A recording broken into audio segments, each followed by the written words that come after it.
अस्सलामुअलैकुम। Straight talk में खुशामदीद। आपके साथ मैं हूँ आयशा बख्श। पेशावर हमले ने एक मरतबा फिर हमारे सिक्योरिटी सिस्टम, दाखिली सलामती, इंटेलिजेंस के निज़ाम, नेशनल एक्शन प्लान, हुकूमती और रियासती इदारों की पॉलिसियों पर कई तरह के सवालात खड़े कर दिए हैं।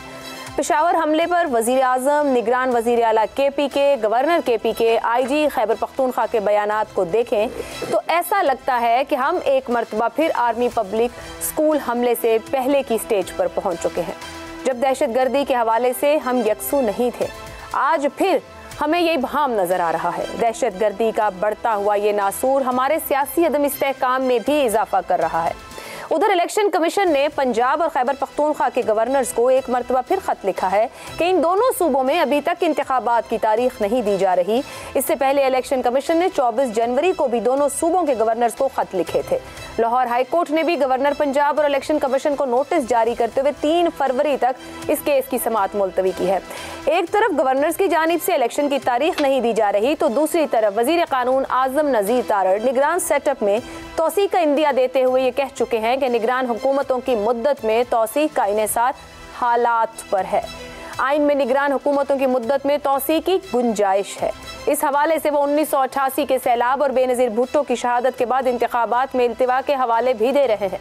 गवर्नर KP भी इंतखाबात को अमन और अमान की बेहतरी के साथ जोड़ रहे हैं और अब सैयद मुशाहिद हुसैन जैसे संजीदा सियासतदान ने भी कौमी हुकूमत बनाने की सेनेट में तजवीज़ दी है। इन्हीं मामलात पर गुफ्तगू करेंगे। पहले मामला रहेगा पेशावर का, वहाँ की सूरत हाल, कल से अब तक दिए गए बयानात और अब कौमी असम्बली के अंदर ख्वाजा आसिफ ये कह रहे हैं कि ऑपरेशन का फैसला हो सकता है, नेशनल सिक्योरिटी कमेटी करेगी, ज़रबे अज़्म जैसे इत्तफाक की ज़रूरत है और उसके लिए सबको ऑन बोर्ड होना होगा। वज़ीर आज़म इस किस्म के इक़दामात ले सकते हैं। इस पूरी सूरत हाल में जो हमारे सामने डेवलप हुई है गुज़िश्ता 24 घंटे में, पेशावर मस्जिद में खुदकुश धमाका, 100 अफराद शहीद, जिम्मेदार कौन? शहजाद चौधरी साहब, कल से अब तक की सूरत हाल जहां पर जिम्मेदारी कबूल की गई, फिर तालिबान पीछे हट गए। आज हमें बताया गया IG KP की तरफ से कि जमातुल अहरार उनको लग रहा है अभी तक डायरेक्शन, चीज़ों की क्लैरिटी और कुछ भी समझ से बाहर है, वाज़ह नहीं हो पा रहा हुआ क्या है। जो कुछ अब तक सामने आया है, जहां हुकूमत खड़ी है, जिस किस्म की हमारी एक्टिविटीज़ है, जिम्मेदार आप किसे समझते हैं? देखिए, आपने अपने इब्तदाइये में ही जिक्र कर दिया कि पूरे का पूरा निज़ाम जिसका काम था दहशतगर्दी के खिलाफ लड़ना, वो ही इंतशार का शिकार है, वो ही टूटा फूटा नज़र आता है। वो अपना काम नहीं कर पाया क्योंकि ये दहशतगर्दी जो है, दहशतगर्दी के खिलाफ जंग एक निज़ाम के तहत की जाती है। अब मैं उसके बहुत सारा, अगर मैं पूरे हर चीज़ बोलूँगा तो वो आपके शायद 10, 15, 20 मिनट लग जाएंगे, उसका इतना टाइम हमारे पास होता नहीं है। मैं 3 बड़ी बड़ी मोटी चीज़ें आपके सामने पेश रखता हूँ। पहली चीज़ तो यह है कि दहशतगर्दी के खिलाफ जो एक्शन है, जो जंग है, जो उसकी जिम्मेदारी है, वो बुनियादी तौर पर पुलिस की होती है। किसी भी सूबे की पुलिस काउंटर टेररिज्म की लीडिंग फोर्स होती है। ज़ाहिर है उसको ट्रेन किया जाता है, उसको इंटेलिजेंस फंक्शंस बाकी सपोर्ट करते हैं, उसको बाकी लॉ एनफोर्समेंट एजेंसीज की सपोर्ट भी हासिल होती है ताकि नपरी पूरी की जा सके। अलबत्ता जो बुनियादी जिम्मेदारी उनकी होगी और वो इसको लेके आगे चलेंगे। अगर वहाँ पे कहीं झोल हैं, वहाँ निज़ाम के अंदर SOPs को फॉलो नहीं किया जाता, ये तो वही सिविल लाइन्स की पुलिस के अंदर, मस्जिद के अंदर है। तो इसलिए ज़ाहिर है कि पुलिस का एक बहुत बड़ा फेलियर था और काउंटर टेररिज्म पुलिस का बहुत बड़ा फेलियर था कि ये मामला हुआ। तो उसके लिए और कौन कौन सी उनके पास है, IGFC है, रेंजर्स होते हैं और इस तरीके से बाकी जो पैरामिलिट्रीज हैं, वो सब की सब उनकी सपोर्ट में आ सकती हैं, लेकिन अगर वो उनको शामिल करना चाहें और बुलाना चाहें। फिर उसके बाद हमें चौधरी निसार ने बताया कि हर सूबे के अंदर मेरा 27 या 24 कितनी उन्होंने बताई इंटेलिजेंस एजेंसीज है हर सूबे के अंदर। इन इंटेलिजेंस एजेंसीज को एक मरबूत तौर पर उनको फंक्शनल बनाना, उनसे काम लेना, ये किसी न किसी की जिम्मेदारी होनी चाहिए। ये आमतौर पर अगर कोई काउंटर टेररिज्म अथॉरिटी हो प्रोविंशियल लेवल के ऊपर, सूबाई लेवल के ऊपर, अगर ऐसी कोई चीज़ एग्जिस्ट करती है तो वहाँ का जो हेड है ये उसकी जिम्मेदारी है। उसकी एब्सेंस के अंदर चीफ मिनिस्टर की जिम्मेदारी बन जाती है सूबाई हुकूमत की कि वो इन सब लोगों को इकट्ठा करे। ये उसके पास रिसोर्सेज हैं, उसने उनको अप्लाई करना है, उनको इकट्ठा मरबूत बना के एक पूरे का पूरा निज़ाम तश्कील देना। तो ये बुनियादी तौर पर। दूसरी आप आ जाइए तो निज़ाम बजाते खुद, यानी क्या, मिसाल के तौर पे जब आपका कोविड का ज़माना है, NCOC क्रिएट हुआ एनसीओसी ने किस तरीके से काम अपना दिखाया। एपेक्स कमेटीज, जब काउंटर टेररिज्म की बारी आई, एपेक्स कमेटीज बना दी गई और तमाम सूबों के अंदर, जहां पर आर्मी चीफ भी जाके और प्राइम मिनिस्टर भी जाके उनको अटेंड करता था सूबे के अंदर। चलें उस लेवल पे ना सही, वो भी होना चाहिए, लेकिन उस लेवल पे ना सही, क्या सूबाई लेवल के ऊपर जो चीफ मिनिस्टर है, कोर कमांडर्स हैं, पुलिस के चीफ्स हैं, इंटेलिजेंस चीफ्स हैं, मिलके क्या इस किस्म की कोई काउंटर टेररिज्म अथॉरिटी, कोई एनसीओसी टाइप चीज कोई एग्जिस्ट करती है? नहीं करती, तो उसका होना जरूरी है। वही निज़ाम बनाते हैं, वही निज़ाम को डिप्लॉय करते हैं। और फाइनली हमारे पास जो एट दी हायर लेवल, जब आप ऊपर आते हैं वफाक के ऊपर, तो ज़ाहिर है कि नेशनल सिक्योरिटी काउंसिल है, उसका डायरेक्शन होता है, बड़ा ब्रॉड डायरेक्शन होता है। लेकिन वहां पर दो फंक्शंस ऐसे हैं जो बहुत क्रिटिकल है।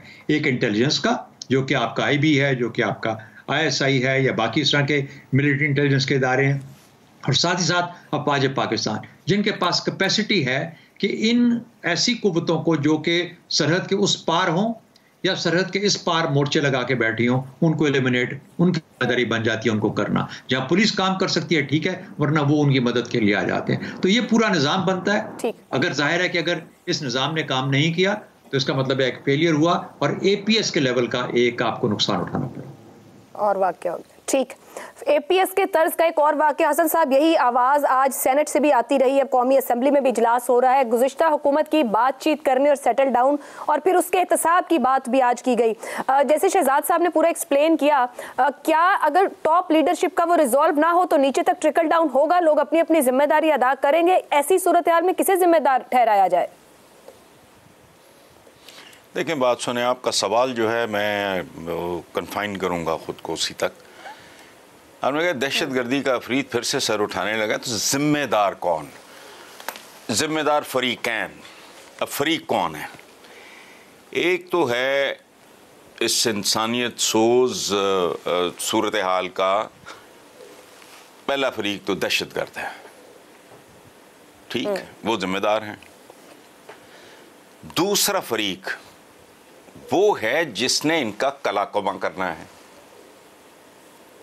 इनका रास्ता रोकना है, जिनकी तफसील शहजाद साहब आपको दे चुके हैं, I don't have to repeat. अच्छा, अब बुनियादी तौर पे जंग का, इस तरह की जंग का, या फॉर दैट मैटर किसी भी तरह की जंग का एक बुनियादी उसूल ये होता है, हमारे सियाने भी ये कहा करते थे, रस्टिक विजडम भी यही कहती है कि सांपों को अव्वल तो छेड़ो ना, उनसे दोस्ती दुश्मनी फासला रखो, और अगर जरूरी हो जाए तो फिर किसी कीमत पे छोड़ो ना। दरमियानी रास्ता ज्यादा खतरनाक होगा, और ये हम करके देख चुके हैं। अधूरा काम नहीं, ये एक ऐसा काम है या तो शुरू ही ना करो, और अगर कर दिया तो फिर इनके साए भी खत्म कर दो।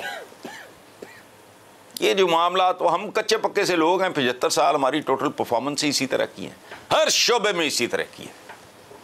हम किसी चीज को उसके मंतकी अंजाम तक ले जाने के काबिल ही नहीं है। कोई शोबा हयात आप उठा के देख लो, मंतकी अंजाम तक ले जाना नामुमकिन। पिक अप एनीथिंग, पाकिस्तानी माशरे में कोई चीज ऐसी हो जिसे आप ने शुरू किया हो और फिर आपने फिनिशिंग पॉइंट तक उसको ले गए हो, यह कभी नहीं हुआ। ठीक, तो हसन निसार साहब कंक्लूड कर रहे हैं कि जो भी मामला हो उसको मंतकी अंजाम तक पहुंचाना जरूरी है, या तो छेड़ो ना या फिर छोड़ो ना। ज़ैगम साहब, ये रेड जोन के अंदर जो वाकया हुआ, पुलिस लाइंस के अंदर पहुंचना, टीटीपी की अहलियत भी कहूँ तो एक सवाल बन जाता है कि कहाँ हमने उनकी कमर तोड़ी अगर वो इस काबिल हैं। आपके ख्याल में जिम्मेदारी कहाँ फिक्स होगी या होती नजर आती है आपको इस सूरत हाल में? देखिए, कितना बड़ा अलमिया है इस मुल्क का कि हम अपने तजर्बात से नहीं सीखते और हम दायरों में घूमते हैं। आप पाकिस्तान की जमहूरियत और सियासत को देख लें, आप हमारी मईशत को देख लें, और अब आप हमारी सिक्योरिटी के मामलात को भी देख लें कि हम दायरों में घूम रहे हैं। आपने कहा कि एपीएस जैसा वाक़या हो गया, इतनी कुर्बानियों के बाद, इतनी बड़ी जंग के बाद, इतनी शहादतों के बाद, लाखों लोगों के बेघर होने के बाद, इतने माली नुकसानात के बाद हमने जो कामयाबियां हासिल की थीं वो पीछे जाती हुई नज़र आ रही हैं। जहाँ तक ज़िम्मेदारी की बात है, देखिए लॉन्ग टर्म ज़िम्मेदारी तो उन लोगों की है जिन्होंने 1980 के बाद से हमारी जियो स्ट्रेटजी की पॉलिसियाँ बनाई और चलाई, जिसकी हमारी सलामती, मईशत और माशरत पर असर पड़ा। अभी जो दोबारा दहशतगर्दी ने सर उठाया है, इसकी ज़िम्मेदारी उन लोगों पर है जिनके ज़िम्मे था कि वो अफ़गानिस्तान में आने वाली तब्दीलियों और ट्रांजिशन को निमटें और उनके असरात पाकिस्तान पर ना आने दें। और वो लोग जिनके ज़िम्मे था कि लॉ एंड ऑर्डर मशीनरी को इस काबिल बनाएं कि दोबारा से आपको फ़ौज को ना बुलाना पड़े, जिस तरह शहजाद चौधरी साहब ने कहा, बल्कि वो सिविलियन लॉ एंड ऑर्डर की मशीनरी जिसका काम है इस तरह के मामलात से निमटना, वो इससे निमट सके। लेकिन उन लोगों ने ये काम नहीं किया। फिर जिन लोगों ने टीटीपी के साथ गुज़श्ता साल में टॉक्स किए और टॉक्स का फॉर्मेट कलामी की माजरत, उन्होंने वो काम क्यों नहीं किया, इसको एड्रेस कीजिएगा। जिनके ज़िम्मे ये काम था, ये उनकी तरजीह क्यों नहीं रहा, जबकि एक माजी भी था हमारा? देखिए, दो चीज़ें हो सकती हैं इसमें। एक तो ये हो सकती है कि वो सबक सीखने को तैयार नहीं है। हमारी एक्सपीरियंशियल लर्निंग, जो मैंने सबसे पहले कहा, वो बहुत वीक है। तालिबान ने टॉक्स में हमें कितनी बार धोखा दिया है, हर बार धोखा दिया है, हर बार हमसे फ़ायदे लिए, हर बार रीग्रुप हुए, हर बार हम पे हमला आवर हुए। फिर भी हम उनके साथ टॉक्स करने पहुँचे तो क्या उन लोगों को ये नज़र नहीं आ रहा था? अपने तजर्बात से वो नहीं सीख सकते थे? उनकी एफिशिएंसी कहाँ थी, उनकी अहलियत कहाँ थी? उन्होंने अफ़गान तालिबान को क्यों बरियो-ज़िम्मा कर दिया? उन्होंने क्यों आला तरीन सतह पर एक दहशतगर्द तंजीम से टॉक्स करके उनको रियासत के बराबर खड़ा कर दिया? उन्होंने क्यों हज़ारों तालिबान को आने दिया? वज़ीर आज़म साहब, साबिका वज़ीर आज़म साहब बोस्ट करते हैं कि हज़ारों तालिबान को वापस लाया जा रहा था। किस कानून के तहत? पाकिस्तान की रियासत ने, हमारी पार्लियामेंट ने उनको वो तमाम खून माफ़ कर दिए थे? क्या कोई ऐसा कानून बन गया था जिसकी वजह से उनके जराइम को माफ़ करके उनको वापस आने की इजाज़त दे दी गई थी? उनको किसने ये अख्तियार दिया था? तो उन्होंने तजर्बात से, माजी के तजर्बात से क्या सीखा? पहली बात। दूसरी बात है नैरो सेल्फ इंटरेस्ट्स, सियासत को तरजीह देना, मफादात को तरजीह देना और कौमी मफादात को पीछे छोड़ना। वक्ती जो मफादात हैं अपने उधर तवज्जो, तमाम तर तवज्जो उधर रखना। एक दफ़ा जंग जीतने के बाद हम तो ये समझ गए जैसे अब हम हमेशा के लिए महफूज हो चुके हैं। अफगान तालिबान को भी हम जानते थे। आप मुझे बताइए 1999 में पाकिस्तान के फ़िरका परस्त दहशतगर्द किसकी पनाह में थे? कितनी बड़ी उस वक्त मुसीबत बने हुए थे। उस वक्त भी सिर्फ पाकिस्तान और सऊदी अरब ने उनको तस्लीम किया हुआ था, लेकिन वो बाज नहीं आ रहे थे। अभी आप देख लीजिए कि अफ़गान तालिबान हुकूमत में आने से पहले क्या कर रहे थे। उनके सफ़ीर मुल्ला ज़ईफ़ साहब की किताब में पाकिस्तान के बारे में क्या लिखा है? हम आखिर क्यों नहीं समझते? और कौन था जिसके एक काम था कि नज़र रखें? 2021 में भी देखिए आयशा साहबा, 2021 में भी 400 वाक़यात हुए दहशतगर्दी के, तो उस वक्त तो बात ही नहीं हो रही थी। पिछले पूरे साल में भी 600 से ज़्यादा वाक़यात हुए, हर महीने 14 पुलिस वाले शहीद हो रहे थे। तो जिनकी जिम्मेदारी थी वो क्यों नहीं देख रहे थे? ज़ैम साहब, आपने बहुत वैलिड सवाल उठाए। मैं यही सवाल लेकर इसार राना साहब की तरफ जाऊंगी। जब वो कह रहे हैं कि 21 में अफगानिस्तान वाले मामले से पहले भी वाक़यात हो रहे थे और हम कह रहे हैं उससे अगले साल 600 वाक़यात KPK में हुए, फिर भी इमरान खान साहब, शाह महमूद कुरैशी, आरिफ अलवी साहब के बयान सामने हैं कि मुज़ाकरात, और फिर एक राना सनाउल्लाह साहब का बयान है जो जून गालिबन 2022 का है, जिसमें वो भी कह रहे हैं कि मुज़ाकरात की मेज़ पर लाएंगे मगर वो पहले हथियार छोड़ दें। अब बात यह है इसार साहब, जो ज़ैगम साहब सवाल उठा रहे हैं, हमारे सवाल के जवाब के साथ जिम्मेदारी कहाँ डाली जाए? किस कानून के तहत लाया जा रहा था जबकि हम इतनी जानी दे चुके, नुकसान उठा चुके? क्यों रिलीज किया जा रहा था? किसने कमिटमेंट दी थी? क्या इस मुल्क के अवाम को ऑन बोर्ड लिया गया था? क्या इस मुल्क की पार्लियामान को ऑन बोर्ड लिया गया था? क्या कोई कानून साजी हुई थी जिस बायस ये सब कुछ हो रहा था? देखें, अभी शहजाद भाई ने बड़े तफसील से